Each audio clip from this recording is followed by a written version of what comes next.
कि प्रश्न था कि भारती के पूजन में कौन क्या दे।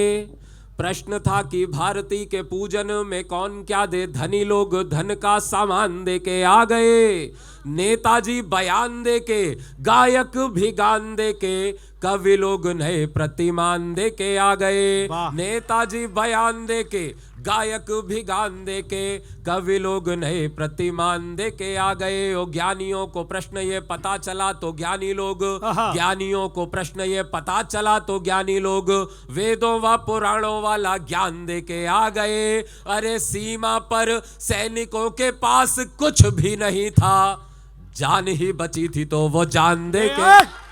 वाह वाह वाह वाह वाह वाह वाह वाह वाह, क्या कहने भाई, वाह वाह वाह वाह वाह। बहुत बहुत आभार, बहुत बहुत आभार। क्या कहने भाई, वाह।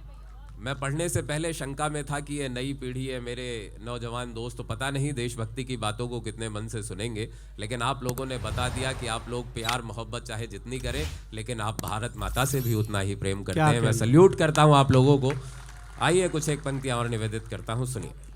भैया अगर माइक वाले भैया मेरी आवाज़ सुन रहे हैं तो इसकी आवाज़ बढ़ा दें, चूँकि हाँ इसकी आवाज़ बढ़ा दीजिए। हमें स्टेज पर इसकी आवाज़ सुनाई नहीं आ रही, भले ही सामने अच्छी जा रही हो, तो या तो सामने के मॉनिटर आप चालू कर दें कि सीता अनुसुया व यशोदा जैसी भावों वाली। हाँ अब अच्छा है।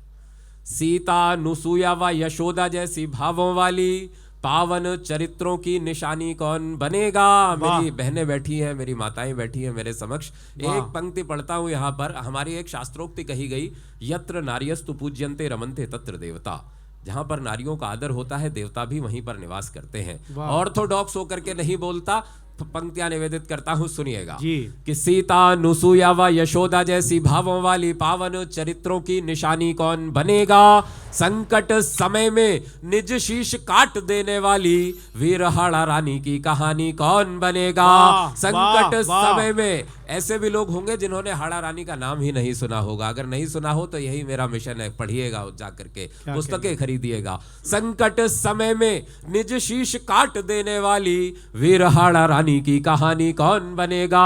आज के समय में जहां प्रेम प्रीति खो गई है, आज के समय में जहां प्रेम प्रीति खो गई है, अब मीराबाई सी दीवानी कौन बनेगा। कि आज के समय में जहां प्रेम प्रीति खो गई है, अब मीराबाई सी दीवानी कौन बनेगा। अरे देश की हर बालिका जो मिस वर्ल्ड बनेंगी तो बोलिएगा झांसी वाली रानी कौन बनेगा। बोलिएगा झांसी वाली रानी कौन बनेगा। वाह वाह वाह वाह। बोलिएगा झांसी वाली रानी कौन बनेगा। और पंक्तियां निवेदित कर देता हूं, सुनिएगा कि जैसे साधु संत मुनियों की होती कामना है, अंतिम समय में राम राम कर लेने दो। मैं ये पंक्तियां पढ़ रहा हूं और संत चरण मेरे समक्ष उपस्थित हैं, तब ये पंक्तियां निवेदित करता हूं। तुलसीदास जी ने लिखा कि जन्म जन्म मुनि जतन कराही, अंत राम कहीं आवत नहीं। क्या बात है। ऋषि मुनि लोग जन्म जन्मांतर तक भगवान का नाम लेकर के अभ्यास करते रहते हैं कि अंत समय में भगवान का नाम हमारी जिह्वा से निकल आए, किंतु नहीं निकलता। निवेदित करता हूं कि जैसे साधु संत मुनियों की होती कामना है। ये भैया जिन्हें बुला रहे हैं वो जल्दी से उनके पास पहुंच जाओ। हाँ नहीं होता है आपके, अच्छा अच्छा इस एरिया के रिस्पेक्टेड पर्सन है। क्या बात है भाई। आइए आइए जी। इस बात से हमें पता लगा कि यहाँ पे चलो एक रिस्पेक्टेड आदमी भी आ चुका है। नहीं अच्छा। होता है कई बार कोई कोई आदमी बहुत ज़्यादा रिस्पेक्टेड हो जाता, आदत हो जाती है आदमी को रिस्पेक्ट लेने की। भाई साहब मुझे भी आदत है ऐसे ही। एक बार एक कवि सम्मेलन में मैं चला गया सर, उस कवि सम्मेलन में मैंने रात भर कविताएं सुनाई, एक भी आदमी ने ताली नहीं बजाई। सारी रात कविताएं सुना सुना करके गला बैठ गया, एक भी आदमी ने ताली नहीं बजाई। तो जब सुबह के 4 बज गए सुनाते सुनाते, तो पीछे से एक रिस्पेक्टेड अंकल जी ने ताली बजाई। मैंने उनको कहा कि इन हजारों की भीड़ में अंकल जी आप ही एक ऐसे समझदार व्यक्ति हैं जिन्हें मेरी बातें समझ में आई, आपने मेरी बातों पर ताली बजाई, मैं आपको प्रणाम करता हूं। तो उन रिस्पेक्टेड अंकल जी का उत्तर सुनना और अगर समझ में आ जाए तो जरा बताना, एक बार कवि सम्मेलन को खोलना।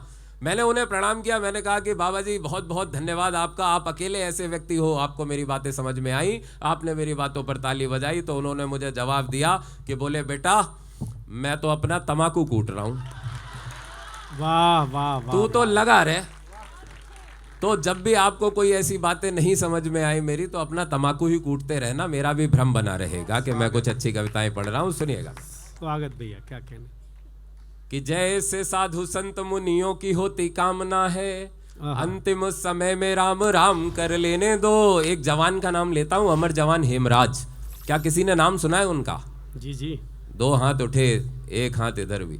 अमर जवान, जो नई पीढ़ी बैठी है मैं उनको बता देना चाहता हूं, अमर जवान हमारे देश का वो बेटा जिसका सर काट करके ले गए थे पाकिस्तान के सैनिक। उस बेटे का सर काट करके ले गए पाकिस्तान के सैनिक। तो मेरे मन में एक प्रश्न आया कि यदि उनको मारना ही था उस देश के बेटे को, तो केवल गोली से मार दिया होता, शव तो पूरा छोड़ जाते, सर काट करके ले जाने की क्या आवश्यकता पड़ी। इस प्रश्न ने मेरे मन में खलबली मचाई, तो इस प्रश्न को मैंने मंच के समक्ष रखा और जो मुझे भैया ने उत्तर दिया वो उत्तर आप तक पहुंचाता हूं। भैया ने बताया कि वो कायर पाकिस्तान के सैनिक इसलिए हिंदुस्तान के बेटे का सर नहीं काट करके ले गए क्योंकि वो उसको मारना चाहते थे, बल्कि वो धूर्त पाकिस्तानी इसलिए हिंदुस्तान के बेटे का सर काट करके ले गए ताकि वो ये जान सके, ये पता लगा सके कि हिंदुस्तान के बेटों के सरों में ऐसी कौन सी बात होती है जो कि कटना तो पसंद करता है लेकिन झुकना पसंद नहीं करता। जिंदाबाद। क्या तब निवेदित करता हूं वाह वाह वाह वाह कि जब पाकिस्तानियों की तलवार हमारे देश के बेटे के गर्दन पर चल रही होगी, उनके मन में क्या विचार आए होंगे, क्या कामना की होगी। जिस समय पर गर्दन पर तलवार चल रही होगी क्या विचार आया होगा, निवेदित करता हूं, सुनिएगा। कि जैसे साधु संत मुनियों की होती कामना है, अंतिम समय में राम राम कर लेने दो, वैसे सीमा पे खड़ा जवानी यह चाहता है, शत्रुओं के काम को तमाम कर लेने दो। वैसे सीमा पे खड़ा जवानी यह चाहता है, शत्रुओं के काम को तमाम कर लेने दो। और शत्रु जब गले पे चलाने लगे तलवार, शत्रु जब गले पे चलाने लगे तलवार, हेमराज बोले एक काम कर लेने दो। वो क्या कामना रही होगी उनकी जिस समय पर तलवार चल रही होगी, सुनिएगा।